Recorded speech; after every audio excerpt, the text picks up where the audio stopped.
If you're still using subject lines like quick question or hoping to connect in 2026, you have to stop, because you're literally burning your domain reputation if you're doing that. Your open rates will be down across the board, across every campaign, because AI inbox filters are now way smarter now, especially with Google.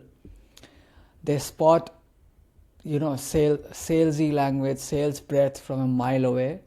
To get opens today, to get actual positive replies, you have to do the opposite of what worked in like 2020 or 2023 or 2024 even.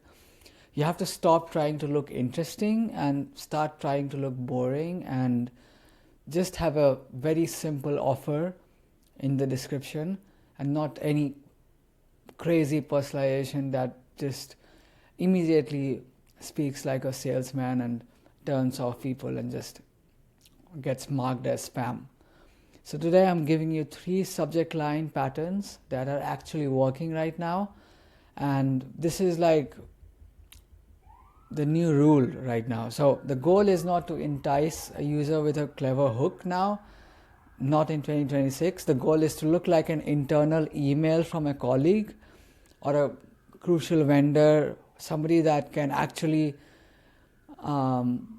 something that actually does not look like marketing.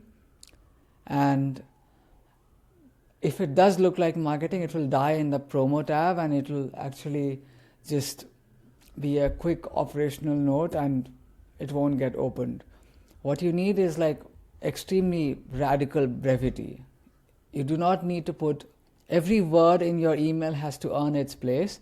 It should not look like a salesy email. It should look like an internal email from a coworker or somebody who's actually trying to help them. Having said this, the old goal was to entice. The new goal is to start a conversation.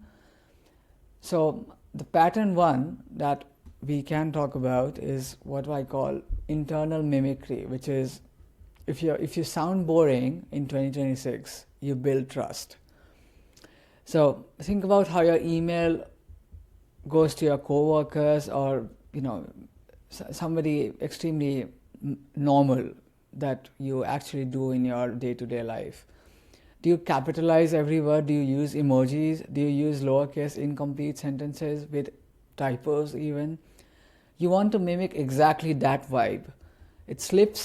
That kind of email slips under the radar and does not trigger that salesy part of your brain, that trigger in your brain that actually filters out marketing emails from real emails. So instead of ideas for improving your marketing, you have to do marketing ops, or question about company name, or Q1 thoughts, or so on. So you literally have to sound like you're actually starting a conversation instead of pitching somebody immediately. Pattern 2 is relevance. So it's like fake personalization needs to be removed. It does not have to be sounding off the bat as if you're actually researching them and then pitching them your offer. It should not look like, I saw you golf on LinkedIn, I saw your post on LinkedIn, I quite liked it, that's why I'm reaching out. This kind of thing is actually turning people off now. It's gross.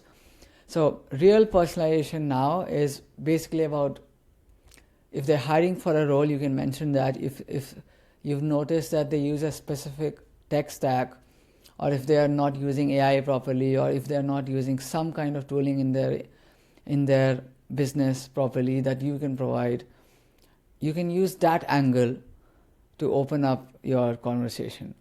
So you can mention their CRM, you can mention their ad platform, you can mention the role, like they're hiring for an SDR, they're hiring for some marketing ops role or something.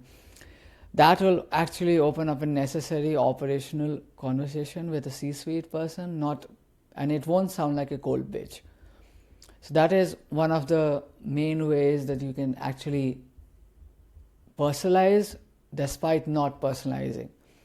It will be a very wide wide net that you're casting in terms of personalization. You're not personalizing every single prospect in your list.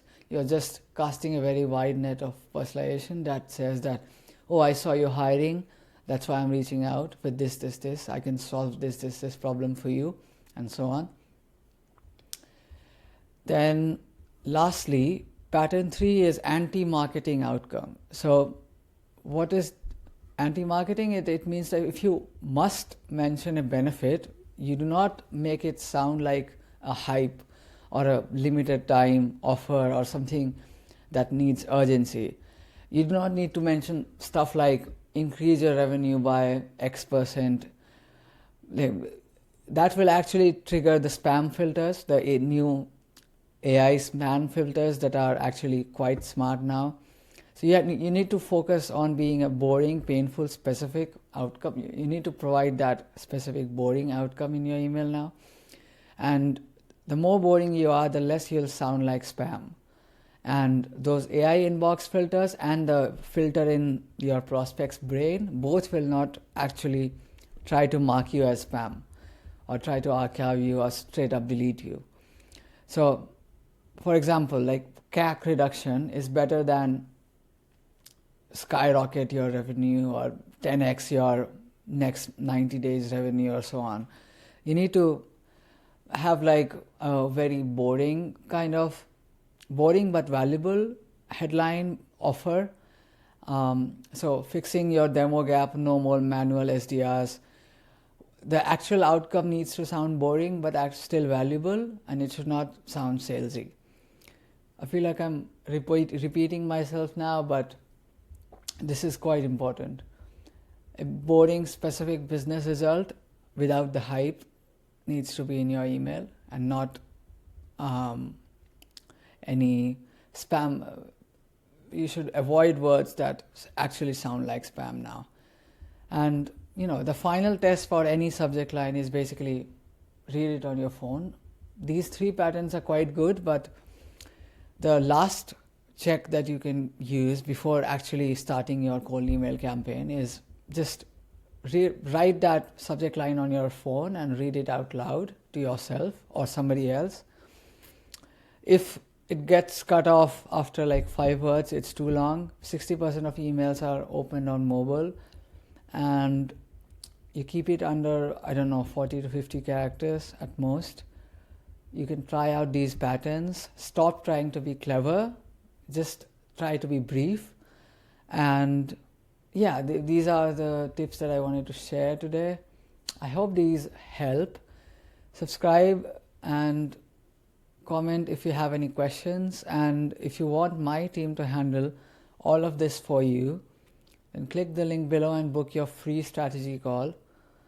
And yeah, see you in the next video. Bye.